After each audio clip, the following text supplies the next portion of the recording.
My tradition is my religion.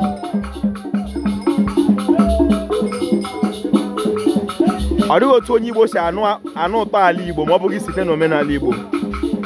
Maka na Chineke onye Igbo dị n'ime omenala Igbo. Ọ dịghị otu onye Igbo jụrụ omenala Igbo ga-esi bara Igbo uru. Ọ bụrụ na ndị Igbo chi nwere onwe ha rie ihe ọma niile Chineke ji gọzie ha, anyị ga-ala n'omenala nna anyị.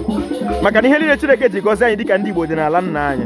Ọkwa na mgbe ọbụla anyị mere ihe aha ala asị ka emedobe iwu ala asọ nsọ ala ma ama omenala ka ọ ga-adịrị anyị na mma. Ojiọfọ kelere Igbo, biko were ntị onye Igbo n'obi onye Igbo mma ọ ga-adịrị gị la mma.